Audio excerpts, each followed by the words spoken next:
Et donc pour finir l'année en beauté, on se retrouve avec mon top 10 de 2024, les 10 films que j'ai préférés durant cette année, que j'ai vus au cinéma ou sur les plateformes. Alors, encore une fois, donc c'est très subjectif, forcément. C'est les films que moi j'ai aimés, basés sur ce que j'ai pu voir. Et en fait, c'est pas forcément des films que j'ai trouvé objectivement meilleurs en termes de qualité de réalisation. Voilà. C'est pas un classement objectif, vraiment purement subjectif, c'est un classement de kiff. C'est en fait ces films qui m'ont fait le plus kiffer, que j'ai le plus adoré, que je trouve le plus intéressant. Donc voilà, c'est encore une fois très personnel. Et donc on est parti. En 10e position de ce top 10, c'est Jury numéro 2 de Clint Eastwood avec Nicolas Hoult et Toni Collette. Donc pour résumer un peu Jury numéro 2, c'est l'histoire du personnage donc, de Nicolas Hoult qui est juré dans un procès pour meurtre d'une jeune femme. Et en fait, au fur et à mesure du procès, il va se rendre compte que c'est potentiellement lui l'auteur de ce meurtre par accident. Voilà. C'est un film que j'ai trouvé fantastique d'écriture, vraiment. Alors, certes, la réalisation est peut-être parfois un peu académique, mais je trouve que, déjà, ça joue exceptionnellement bien. Je trouve que ce que Clint Eastwood nous raconte sur sa vision du système judiciaire américain, des États-Unis, de sa destruction un peu donc, du mythe du héros américain, c'est vraiment fabuleux du début à la fin. Je trouve que c'est un film passionnant. C'est un film qui déjoue constamment nos attentes, vraiment. À chaque fois, on se dit, ok, il va être dans cette direction-là, avec cette enquête. Ah bah non, en fait, il arrive à nous surprendre sur des événements. Non, franchement, je trouve que Jury numéro 2, c'est exceptionnel. Et voir Clint Eastwood qui arrive à faire ce genre de film à son âge, comparé à Monsieur Coppola, qui est sorti, voilà, c'est fou, c'est vraiment fou. Le mec en a encore dans le ventre. Le mec arrive à nous raconter de belles histoires, avec de beaux personnages. C'est... Vraiment, Jury numéro 2, j'étais passionné et happé tout le long du film. C'est fabuleux. Allez voir Jury numéro 2. C'est un film qui a souffert un peu de sa distribution parce que la Warner, elle a un peu jeté.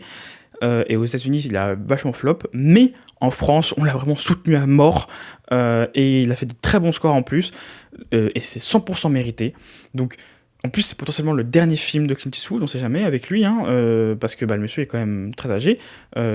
Mais ce mec arrive vraiment à continuer à nous faire des films qui sont encore dans l'actualité et encore très frais. Donc, Jury numéro 2, allez le voir si vous ne l'avez pas encore vu. Moi, j'ai adoré Jury numéro 2, c'est incroyable. En 9e position de ce top 10, c'est La salle des profs de Iker Katak avec Léonie Benecht, je sais pas si ça se prononce bien. C'est un film allemand qui se passe donc dans une école où des vols se déroulent et le corps enseignant va soupçonner les élèves de l'avoir fait, et notamment un élève qui est d'origine étrangère. C'est un film donc, qui se passe tout le long dans l'école, un peu un effet de huis clos.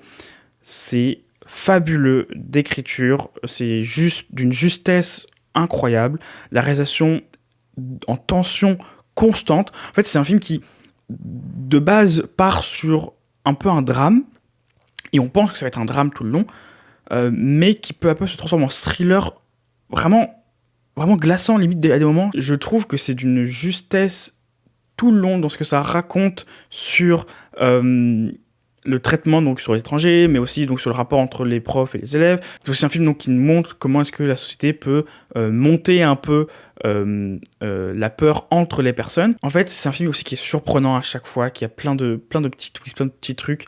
Léonie Benecht, elle joue incroyablement bien. Tous les enfants qui sont là-dedans aussi jouent exceptionnellement bien. Moi, j'ai vraiment été subjugué par La salle des profs, qui est un film qui m'a vraiment marqué. Et qui utilise ultra bien son concept et son postulat donc de huis clos. C'est un film qui est tellement intelligent dans tout ce que ça raconte, avec aussi une fin qui surprend un peu, parce que on a un peu l'impression que on n'a pas forcément de dénouement, mais parce que c'est pas important en fait. C'est pas ça le plus important dans le film. C'est pas l'enquête qui est importante. C'est ce que ça raconte vraiment du système, de la société aussi allemande, qui mine de rien, a quand même pas mal de problèmes aussi. Et ce que je trouve fou aussi, c'est le point de vue donc adopté. Donc on a vraiment un point de vue interne à ce personnage donc de professeur. Et en fait, c'est fou parce qu'en gros, on a un personnage qui est convaincu de vouloir faire le bien, qui va à tout prix faire le bien pour ses élèves, quitte à aller à l'encontre de la logique, vraiment, ou du bon sens, enfin du bon sens entre guillemets. Et en fait, ça fait du bien d'avoir un personnage qui tente d'être foncièrement bon tout le temps, en fait. Non, franchement, la salle des profs, je sais que je suis un peu le seul, pas le seul, mais je suis un des rares à m'emballer à ce point-là sur ce film, mais moi, je trouve que c'est un film fou, vraiment fou. C'est un film que je recommande vivement. En 8ème position de ce top, c'est La Nuit se traîne de Michel Blanchard avec Jonathan Fletcher. Donc c'est l'histoire d'un serrurier qui va faire donc une intervention pour ouvrir une porte et qui va se retrouver un peu pris dans un engrenage d'un trafiquant de drogue, slash argent, bref. Ça joue très bien, vraiment extrêmement bien. Jonathan Fletcher, donc, qui était aussi le personnage principal dans le film Les Rascals que j'avais adoré, est exceptionnel. C'est un film, un vrai pur film d'action et de gang. Alors il y a peut-être un léger ventre mou vers le milieu, mais je trouve que, c'est un film qui est assez court en plus, donc ça fait du bien. Et ça joue très bien, comme j'ai dit, c'est très bien réalisé. Je trouve qu'il y a un jeu, donc c'est les lumières, la photographie avec la nuit et les lumières de la nuit qui est exceptionnel. C'est vraiment, je suis assez charmé par tout ce que ça nous montre. C'est un film aussi donc, qui va se placer pendant une période où il y a des mouvements de manifestation contre les violences policières et qui va un peu utiliser ça, mais en fait l'utiliser dans son scénario, purement, vraiment. Il y a des moments où il l'utilise dans son scénario et je trouve que c'est fou. En fait, j'ai pas grand chose à dire de plus sur La Nuit se traîne parce que je pense que c'est un film qu'il faut vivre en fait pour l'aimer. Et c'est un film qui va pas nous raconter plein de trucs ultra profonds, mais c'est un vrai pur film d'action qui tape, qui fait mal, qui est très puissant. Et donc moi je peux que conseiller La Nuit se traîne, un très très beau film belge. Et avec aussi un Romain Duris dedans qui joue le mafieux qui est glaçant et terrifiant. Je pense pas que Romain Duris pouvait être aussi terrifiant honnêtement. Donc non, La Nuit se traîne, vivement conseillé, c'est fabuleux, vraiment, vraiment fabuleux. En 7ème position de ce top 10, c'est La Jeune fille et les paysans de Hugh et D.K. Welshman avec Kamila Urdowska et Robert Gulazik, je sais pas si ça se prononce bien, donc un film polonais, un film d'animation en rotoscopie, donc ça signifie que en gros les acteurs ont tourné les scènes et ensuite il y a des animateurs qui sont repassés pour les animer et en faire un film d'animation. Pour résumer un peu l'histoire, c'est l'histoire donc d'une jeune fille dans un village de paysans qui n'a pas envie de rester là parce que c'est pas le genre de fille qui est à se marier, à se poser. Elle veut vivre, elle veut profiter de la vie, ce qui est un peu mal vu dans le village. C'est magnifique déjà techniquement, il y a des magnifiques couleurs. L'effet rotoscopie rend tout ça ultra animé en fait et ultra vivant, vraiment. Parce qu'en fait, on voit les traits qui changent quasiment constamment et il y a un vrai bel effet tout le long. C'est un film qui va nous parler de la place de la femme, de comment est-ce que la femme peut s'abroger donc des normes de la société et est-ce qu'on a besoin d'être collé à tout ça. Mais c'est aussi un film qui parle de la diabolisation de ces femmes qui veulent vivre, tout simplement, en fait, qui veulent se libérer. C'est d'une justesse d'écriture et les musiques sont sublimes, mais vraiment. Je vous conseille d'aller écouter la BO entière de La Jeune fille et les paysans. En anglais, c'est The Peasant. C'est sublime, c'est vraiment sublime et ça accompagne à mort toutes les scènes, notamment donc, les scènes de mariage, les scènes de fête, mais aussi les scènes beaucoup plus tristes, beaucoup mélancoliques. Par contre, il y a une fin qui est très dure, je trouve, dans ce que ça montre, mais c'était obligé, en fait, c'était nécessaire. La Jeune fille et les paysans, incroyable film d'animation qui, je pense, a très peu marché. Moi, je me souviens de l'avoir vu au cinéma MK2 Bibliothèque, genre à 22h30 au fin fond de la salle, on était 4 dedans, et j'étais ressorti en mode waouh, putain, j'avais des étoiles dans les yeux, vraiment, tout le long j'avais des étoiles dans les yeux, je sais pas, j'étais émerveillé par ce film qui mérite amplement sa place en 7ème position. C'est vraiment magnifique, c'est sublime, c'est vraiment un très très beau film qui est à voir. Et voilà, donc la Jeune fille et les paysans, je vous conseille fortement, c'est très très beau. En 6ème position de ce top 10, c'est Vampire humaniste cherche suicidaire consentant de Ariane Louis XVI avec Sarah Bonpetit et Félix-Antoine Bénard. C'est fou, c'est magnifique. Donc c'est l'histoire en fait d'une vampire qui a du mal à se nourrir parce qu'en fait elle n'aime pas tuer les gens. Elle veut pas tuer les gens et donc elle n'aime pas prendre le sang des gens et les tuer. Et donc sauf qu'au bout d'un moment sa famille dit on en a marre de subvenir à tes besoins, donc démerde-toi maintenant, il va falloir qu'au bout d'un moment tu te fasses force et que tu ailles tuer des gens pour te nourrir. Et là, elle va rencontrer un jeune humain qui est donc dépressif et qui lui a envie de mourir, et il dit écoute, si tu veux, moi je peux mourir pour toi, et comme ça, moi ça fait la bonne cause. Mais donc avant, ils vont faire pendant une nuit tout ce que le jeune a envie de faire, en gros, ses dernières volontés. Donc, un film qui revisite la figure du vampire, moi, ça me passionne déjà. Je trouve que la figure du vampire est passionnante et ultra intéressante.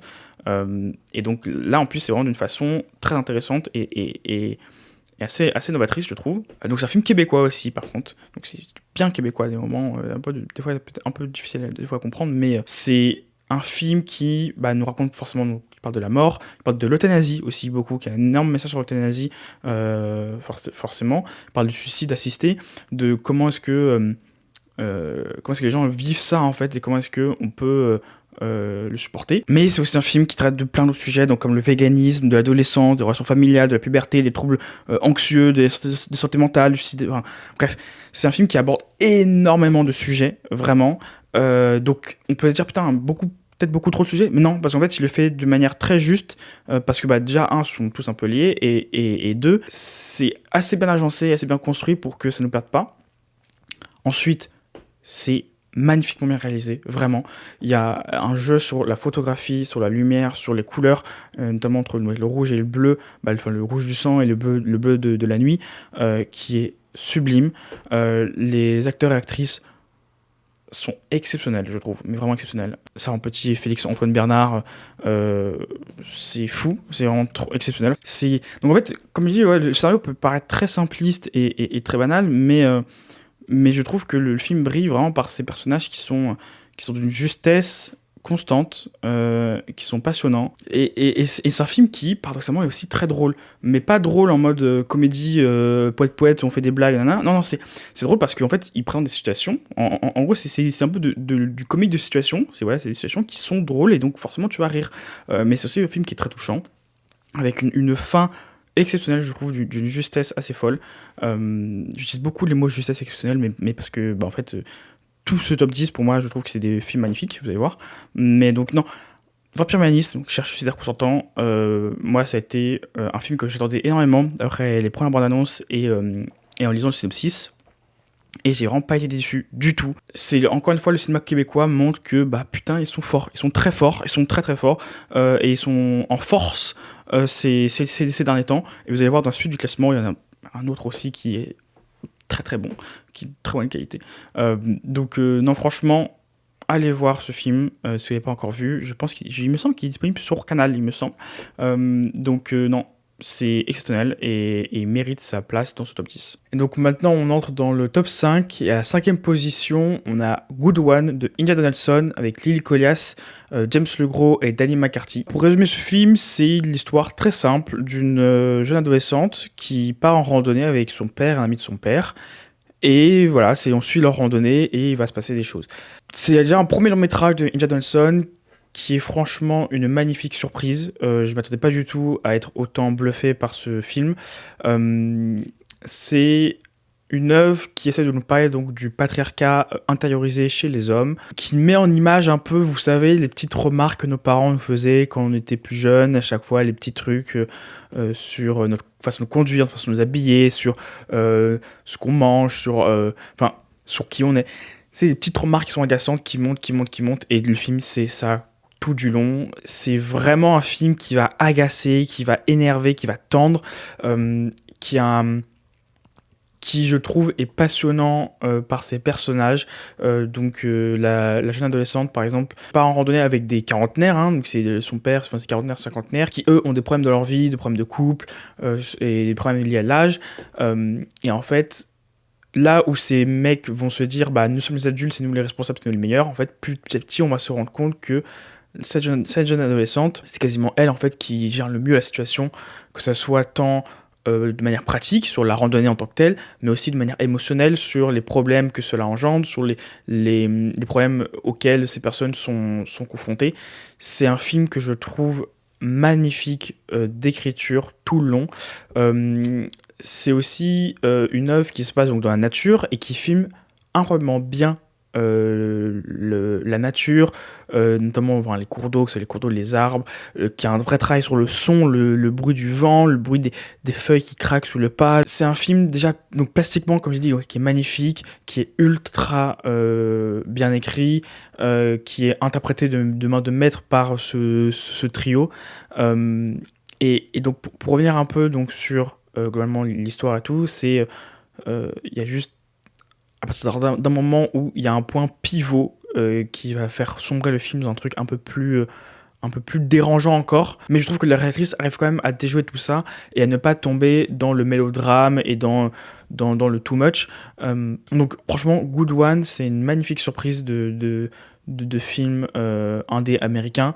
Ça a été une vraie claque pour moi. Je pensais pas que ce film allait autant marquer et autant me surprendre.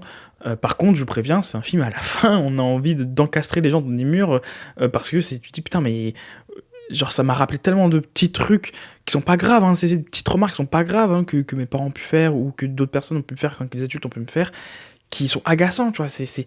Et on a envie de dire à chaque fois, oui, je sais, je suis au courant, d'accord, laisse-moi faire, laisse-moi gérer. Good One, incroyable, foncez le voir si vous l'avez pas encore vu, et essayez de le rattraper. Je sais pas où est-ce qu'il peut être disponible par contre, parce que ça a été une petite production avec une petite distribution, mais si vous avez la chance de le voir, foncez, c'est fantastique. En quatrième position, sûrement l'un des meilleurs films d'action et films hollywoodiens qui est sorti cette année, c'est Furiosa, Mad Max Story, par George Miller, avec Anna Taylor-Joy et Chris Hemsworth.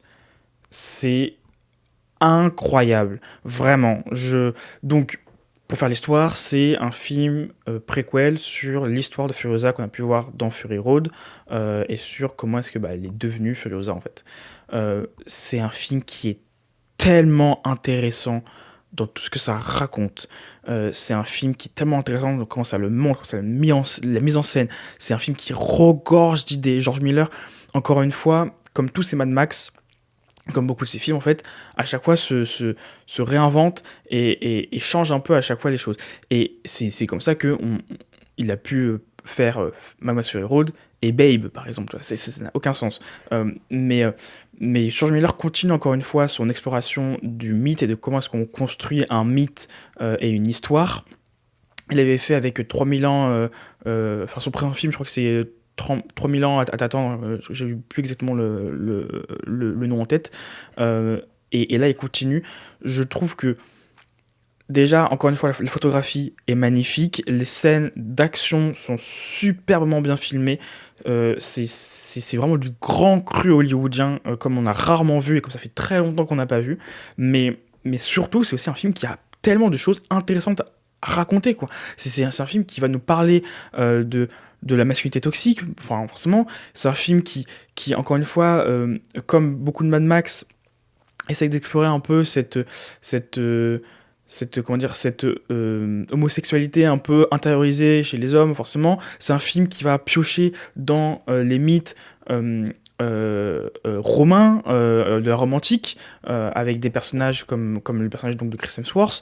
C'est un film qui va nous montrer le rise d'un personnage, donc la montée et l'éveil d'un personnage, jusqu'à le point que nous on a connu donc, dans Fury Road, donc, ce qui va reprendre juste après en fait. En fait, le film s'arrête là où Fury Road commence. En termes d'écriture de personnage, je trouve le personnage de Chris Hemsworth est l'un des meilleurs méchants que j'ai pu voir. C'est tellement passionnant à voir et à analyser. Furiosa est incroyable, vraiment, c'est fantastique. S'il y a un reproche que je peux souligner à Furiosa, voilà, c'est l'histoire d'amour qu'il y a entre donc le personnage donc, à l'intérieur donc Furiosa et celui donc, de Tom Burke, donc, qui est l'autre prétorien, chose, qui est une histoire qui n'est pas forcément nécessaire et qui n'apporte pas grand-chose, mais tout le reste, c'est fou. Et en fait, ce que je trouve incroyable dans Furiosa, c'est qu'il y a tellement de plans ultra significatif et avec un jeu sur les regards aussi, notamment au début du film, donc quand on voit sur l'enfance et on voit sur la partie donc avec la mère de Furiosa, et donc il y a tellement de symbolique sur aussi la chrétienté, sur le jardin d'Éden au tout début, sur le Christ qui se fait crucifier pour se sacrifier enfin, pour les autres, quoi. Bref, il y a tellement de trucs dans ce film qui sont fous en fait, et avec une fin, un dialogue de fin, mais pouah, je écrit avec une précision mais folle, vraiment folle. C'est un film fantastique, c'est un film fabuleux, un des meilleurs films d'action que j'ai pu voir cette année, un des meilleurs films d'Hollywood. Si Hollywood pouvait continuer à faire ce genre de film, s'il vous plaît, même si je sais que le film a pas bien marché, et la flop en France, et même pas qu'en France, j'en veux aux gens vraiment d'avoir fait flop ce film, vraiment, j'en veux viscéralement aux personnes et aux spectateurs, spectatrices, parce que moi j'ai envie de continuer de voir George Miller de proposer ce genre de cinéma. J'ai envie de continuer de le voir nous proposer d'autres œuvres aussi significatives et aussi intéressantes et aussi passionnantes que Furiosa, que son précédent film, que même Fury Road. Fury Road est passionnant, Mad Max 2 est incroyable. Bref, moi je suis incroyablement fan de Furiosa. Je pense que c'est un très très grand film, et j'espère que c'est un film qui sera réévalué avec le temps, et que les gens vont peut-être en reparler et le remettre un peu sur le devant de la scène, parce qu'il mérite vraiment beaucoup plus d'attention comparé à certains autres films qui se passent dans un désert, qui sont sortis cette année aussi. Je vais pas en dire plus, sinon ça va tirer des ennuis. Mais bref, Furiosa, allez voir Furiosa, c'est incroyable, c'est fantastique, c'est fabuleux. Et c'est maintenant le podium de mon top 2024, avec en top 3 Les Chambres Rouges de Pascal Plante, avec Juliette Gariepi et Laurie Babin. Donc c'est l'histoire en fait d'un procès d'un homme qui aura tenu donc, ce qu'on appelle les Chambres Rouges, qui sont des espaces où on pense que ça existe vraiment, où en fait ce sont dans le darknet des endroits où tout est permis, et où il y a des meurtres, des viols horribles, et qui sont transmis en direct sur donc, le darknet, enfin le dark web, voilà. Et on va suivre en fait deux femmes, notamment une qui est une groupie de ce tueur en série, comme on peut le connaître sur le Ted Bundy, genre de choses, qui va suivre le procès tout le long. C'est un film glaçant, effroyable. C'est un film qui nous questionne sur la nature humaine, sur notre rapport avec l'horreur, avec les tueurs en série. C'est un film qui vraiment met ultra mal à l'aise sur ce que ça raconte, ce que ça montre pas trop, mais ce que ça nous fait entendre. C'est un film où je suis pas quelqu'un qui est facilement choquable, on va dire. Il y a quelques choses qui peuvent me mettre mal à l'aise, notamment l'automutilation. Moi j'ai du mal, mais globalement le reste ça va, je peux supporter. Là c'est un film où j'ai dû me boucher les oreilles pendant un moment, parce que c'était vraiment vraiment très dur à entendre, mais c'est un film qui est passionnant, de mise en scène, de personnages qui sont incroyablement bien écrits. Pour la mise en scène, faut, par exemple, le film commence par un très long plan séquence, de plusieurs minutes, et je me suis rendu compte de ce plan séquence parce qu'en fait, dans un podcast, on me l'a dit qu'il y en avait un. Sinon, en fait, je n'avais pas capté, tellement c'était bien fait. Vraiment, il y a une justesse dans comment c'est filmé, il y a une justesse aussi sur le jeu donc de la lumière photographie, avec forcément les alternations entre le rouge et le blanc de la salle de procès, parce que c'est une salle de procès donc, qui se passe au Québec, c'est un film québécois, et la salle de procès est totalement blanche. Et donc il y a un peu ce parallèle avec, t'as d'un côté donc, les chambres rouges forcément, qui sont ignobles, et t'as la grande chambre blanche qui est la salle de procès, qui vient un peu contraster avec donc cette neutralité forcément. Mais c'est un film donc, qui traite de sujets très durs, très graves, très, très malsains, sans être voyeuriste, sans être too much, sans être dans le surreprésentatif. Par exemple, on va jamais voir d'images d'horreur de ce qui s'est passé, on va juste les entendre. Par contre, on va les entendre énormément, malheureusement. Ça peut être très difficile. On va entendre beaucoup de choses. Je trouve que Juliette Gariepi, donc qui joue le personnage principal, est glaçante de malsain. Il y a des scènes, il y a notamment une scène où j'étais mal à l'aise, parce que Mais parce que donc c'était voulu, hein, mais j'étais mal à l'aise parce qu'elle faisait comment elle était, quoi. C'est franchement les Chambres Rouges, pareil, c'est encore une fois une claque où je m'attendais pas et un film québécois encore une fois qui montre que le cinéma québécois se porte très très bien et de mieux en mieux. En fait, c'est difficilement les mots pour décrire l'expérience de les Chambres Rouges parce que c'est quelque chose qui m'a vraiment marqué, je trouve. Et c'est un film à voir en fait pour comprendre pourquoi c'est aussi glaçant. Et ce que je trouve aussi extrêmement bien écrit dans Les Chambres Rouges, c'est cette dualité entre donc d'un côté le personnage donc de Juliette, Juliette Gariepi qui est très méticuleuse, très posée, donc qui est une mannequin, qui fait ultra attention à son corps, à son image, qui contrôle toute sa vie, tous ces trucs. Et d'un autre côté, le personnage donc de Laurie Babin qui est beaucoup plus, on va dire, désordonné, frivole. Par exemple, elle fait tout son déplacement dans sa campagne, sa campagne québécoise ou canadienne, je sais plus exactement, pour voir le procès. Donc elle habite un peu dans la rue de base. Euh, il y a une vraie dualité entre ces deux personnages, et l'un va beaucoup plus supporter ce qu'elle va voir, entendre et comprendre que l'autre. Et je trouve aussi que le choix donc que le personnage principal soit une mannequin, donc qui forcément donc fait très attention à son image, à ce qu'elle renvoie, est très intelligent, notamment sur le rapport qu'elle peut avoir avec les images et les corps de cet autre personnage, donc de ce tueur, euh, où forcément il y a un attrait avec le charisme un peu donc du tueur en série qui joue forcément à chaque fois que si les gens l'aiment c'est parce qu'ils ont un truc, tu vois, une image. Et donc ce mannequin qui est censé normalement contrôler toute sa vie et faire ultra attention à son image va un peu tout risquer pour cette idée-là et pour cette représentation d'un personnage, donc d'une personne qui est censée peut-être montrer une sorte de perfection, une sorte d'idée bonne, tu vois, mais c'est quand même un tueur, enfin, dans le fond. Donc bref, je trouve que c'est ultra intelligent, la réalisation est sublime, vraiment, c'est d'une justesse de bout en bout.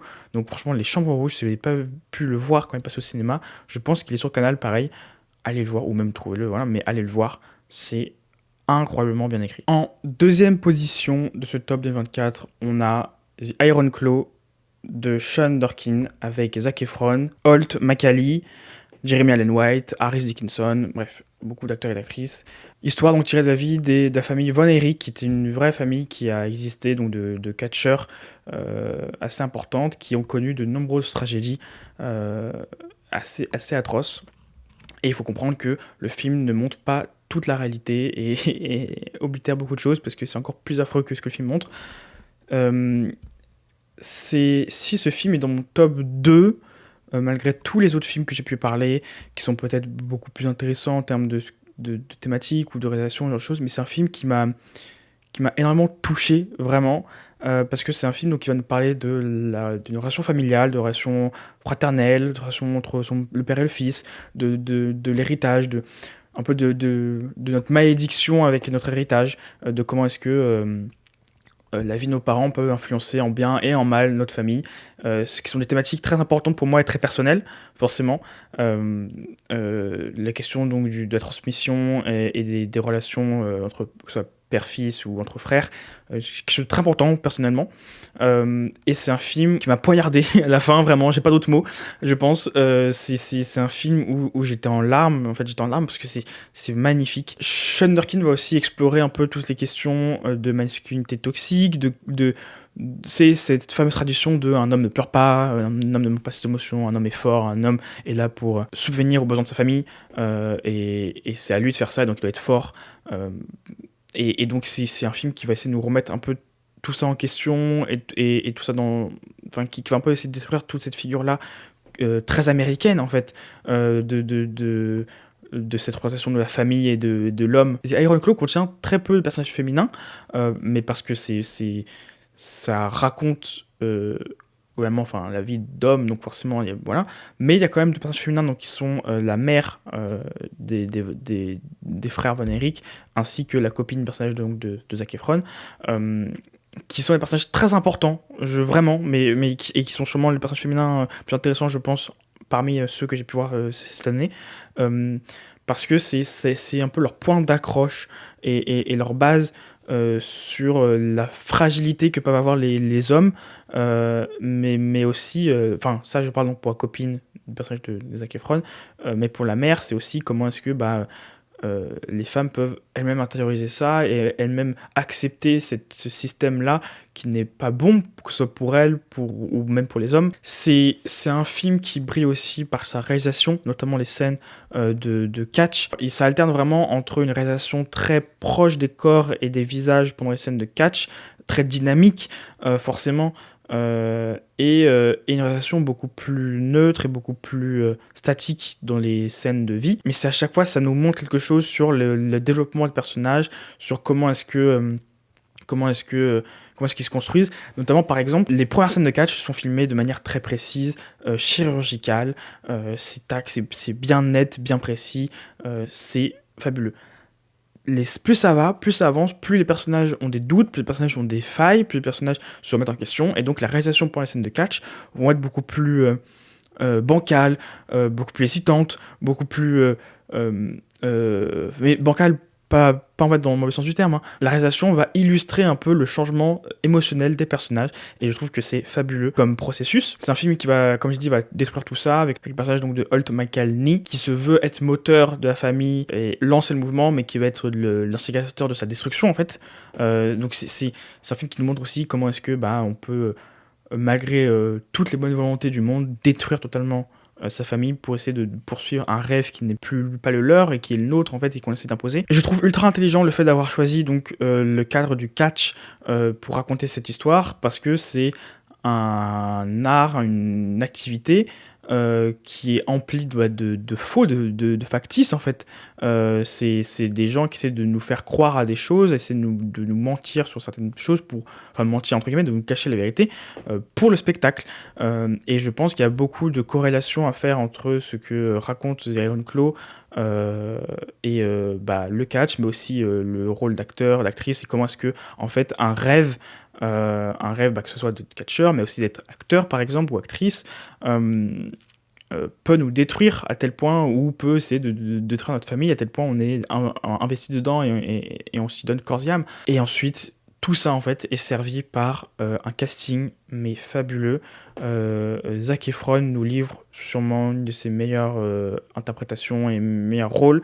Holt McCallany, donc vous avez pu voir dans la série Mindhunter, et fabuleux aussi, mais tous, même Jeremy Allen White, Harris Dickinson, tous, je trouve qu'il n'y a personne qui joue faux, et tous sont exceptionnels de précision, et le film se conclut par une fin qui est déchirante, mais vraiment déchirante, et ça fait assez mal pour le coup, mais c'est une fin ultra touchante que j'ai dû revoir un peu pour faire le bilan de mon année, ce genre de choses, et qui m'a refait chialer, parce que vraiment la fin est sublime. Petite parenthèse et anecdote, c'est cette année j'ai vu donc mes 2 premiers films sur le catch, donc The Iron Claw en premier et après The Wrestler, et les 2 films sont fabuleux.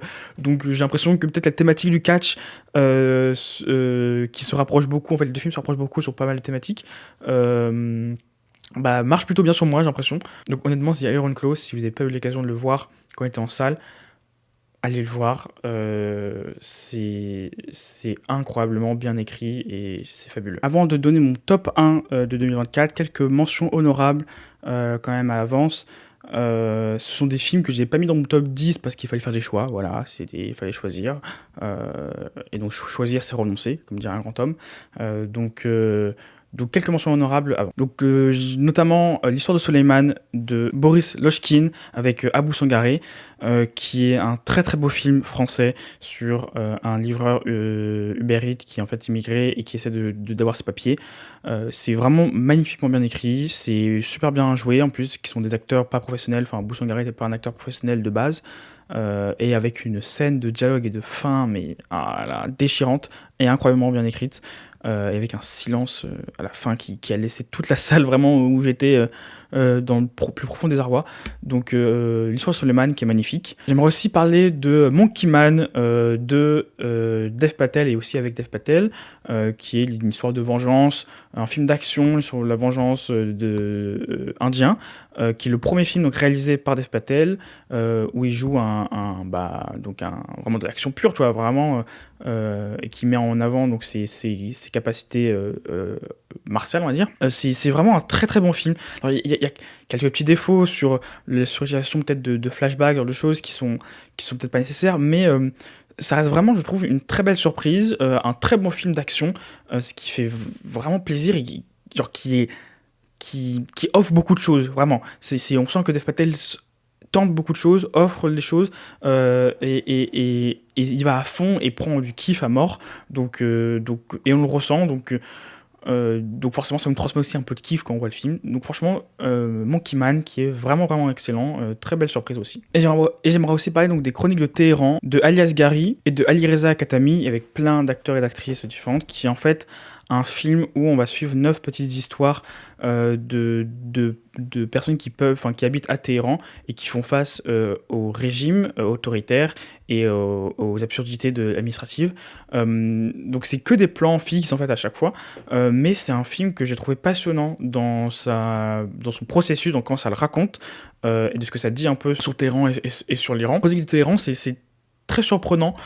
Ça peut un peu désarçonner la façon dont c'est fait. Comme j'ai dit, c'est des plans fixes, donc les caméras elles bougent pas trop et ça repose beaucoup sur les acteurs et actrices qui jouent très très bien tous à chaque fois, et qui nous montrent vraiment l'absurdité de ce qu'est un régime autoritaire, et de quel point en fait on n'aimerait pas vivre là-dedans, vraiment pas. Et enfin, mon top 1 de l'année, pour moi le meilleur film de 2024, c'est La Zone d'intérêt de Jonathan Glazer, avec Christian Friedel et Sandra Hüller. C'est l'histoire donc de la famille du dirigeant de camp de concentration, donc d'Auschwitz, qui habitait juste à côté du camp, dans une maison. Déjà, c'est un processus assez particulier qui a été fait pendant ce film, où Jonathan Glazer donc, a mis en place le plateau avec plein de caméras disséminées un peu partout, et lui était à l'extérieur dans un fourgon et il surveillait un peu toutes les caméras, et ensuite des fois il faisait rejouer ou pas, bon, bref. Au début c'est top, je parlais du fait que la plupart des films que je jugeais c'était parce qu'ils m'ont fait kiffer ou parce que j'ai aimé.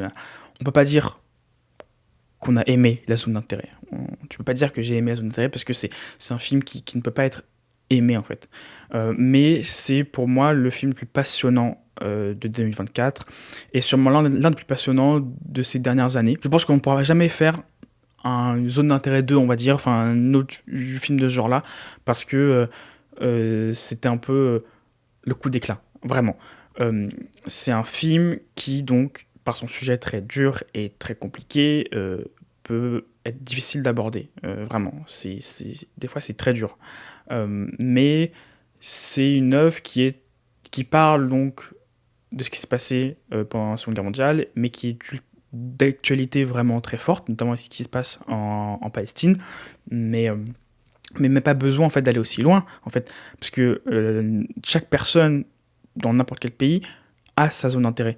Quand par exemple vous passez dans la rue et que vous voyez un SDF et que vous l'ignorez, c'est la même chose en fait, vraiment, c'est que vous savez que cette personne a une vie horrible, que vous avez une vie meilleure, et juste vous l'ignorez parce que c'est plus simple d'ignorer. Donc en fait, c'est un film qui va nous parler d'à quel point on est prêt à accepter l'horreur tant que cela n'empêche pas notre vie, voire qu'en fait qu'on peut avoir des bénéfices. À quel point est-ce qu'on peut accepter que des gens, des dizaines de milliers, de millions de personnes souffrent juste pour notre petit bonheur et se voiler la face en disant non mais c'est pas grave, c'est pas moi, ça m'arrive pas, ou c'est juste loin en fait. Et c'est là où le génie de Jonathan Glazer fonctionne à mort pour moi, c'est que on ne va jamais voir le camp d'Auschwitz, on va que voir donc la maison, on va jamais voir le camp d'Auschwitz, on va jamais voir des juifs ou des tziganes, enfin des personnes dans ce camp souffrir, mourir, être voilà.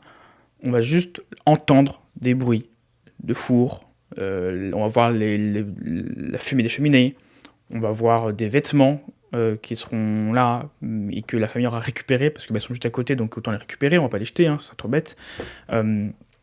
C'est un film qui met mal à l'aise, qui dérange, mais parce que il faut déranger en fait, c'est un peu le but.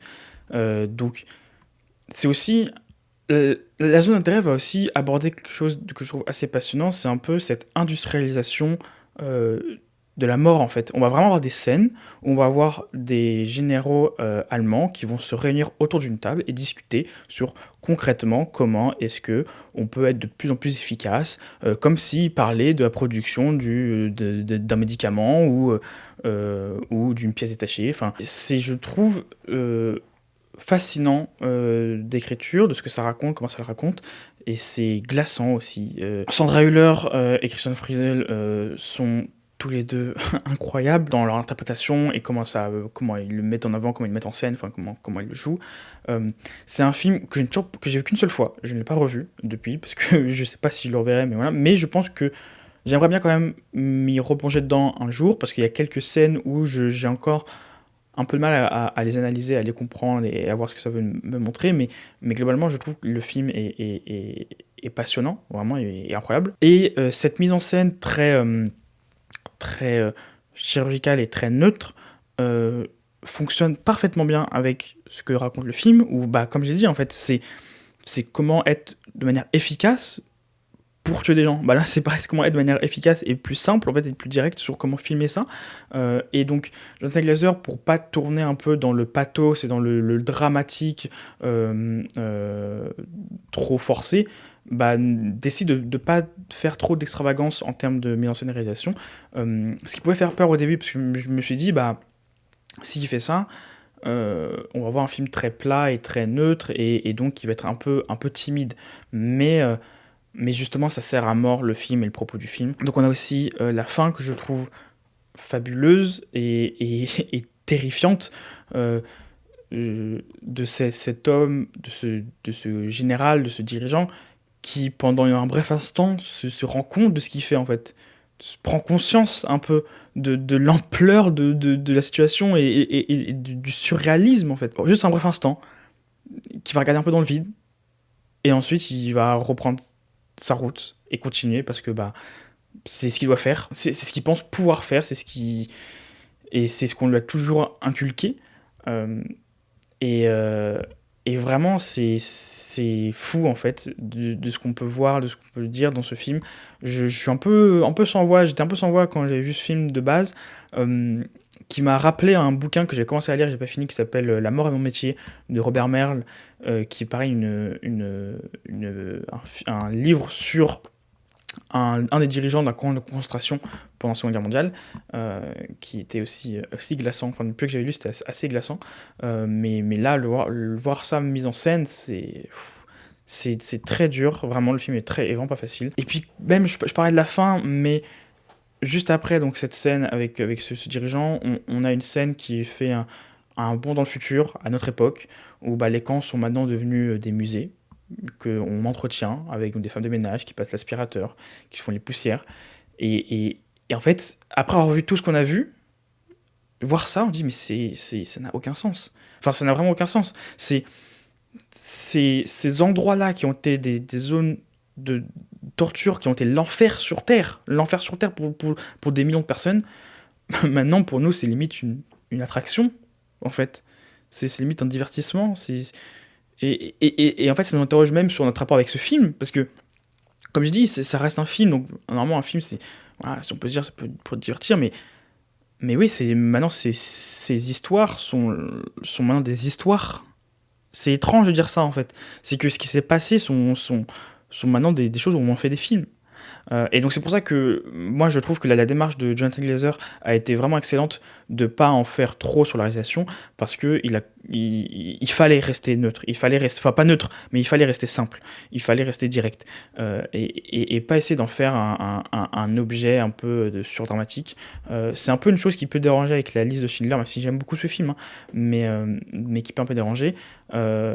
Mais et donc se dire que bah ouais, maintenant on a des films sur des histoires, sur, euh, sur un massacre, sur un génocide, c'est quand même fou.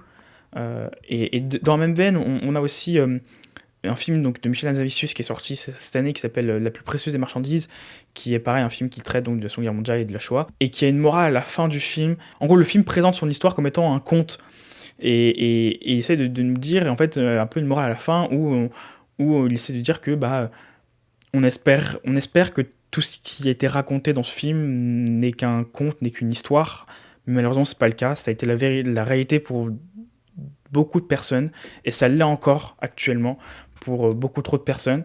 Et donc c'est vraiment un film qui fout un peu les poils là. C'est très difficile d'en parler, je trouve, la zone d'intérêt, mais pour moi c'est un grand film, un très grand film qui va marquer sur le cinéma.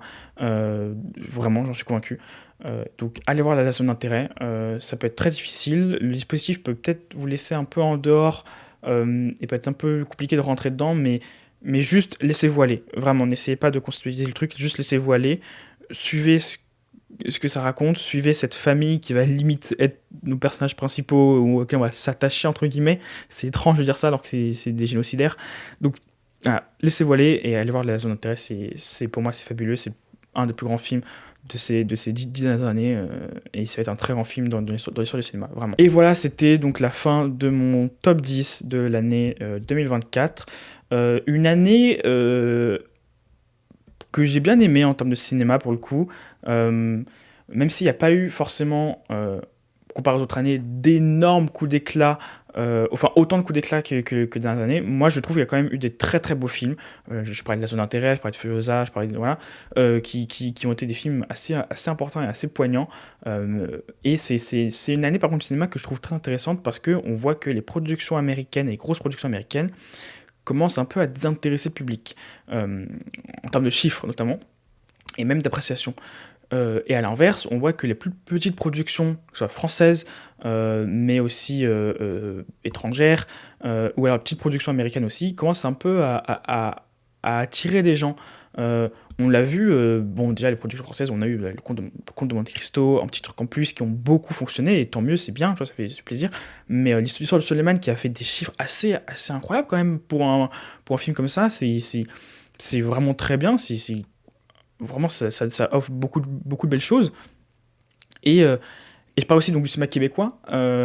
On a eu donc La Chambre Rouge, on a eu Le Vampire Humaniste, on a eu Le Successeur, où j'ai un peu plus de réserve malheureusement sur le film, mais qui offre quand même de belles choses. Donc ça va petit à petit, je trouve qu'on offre de belles opportunités et on a un bel avenir qui nous offre à nous dans le cinéma globalement. Après, personnellement, c'était aussi une année assez importante de mon côté parce que ça a été la fin de mes études. J'ai terminé mes études, voilà.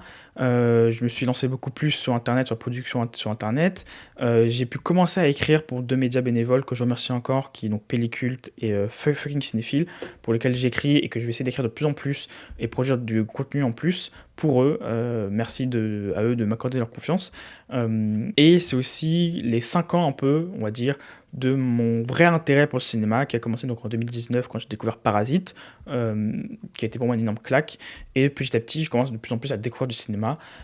Et un peu à l'instar du public, mon désintérêt pour les grosses productions américaines s'accompagne de mon plus grand intérêt pour les productions de tout genre, de toute origine, de tout style en règle générale. Donc je pense que ça a été quand même une assez belle année, je trouve, en cinéma, qui nous a un peu aidé à oublier la dure réalité de la vraie vie, on va dire. Des choses ignobles qui se sont passées et très fatigantes, très très fatigantes. Donc en espérant que 2025 soit une meilleure année, que ce soit en tout, on peut que espérer du meilleur de toute façon.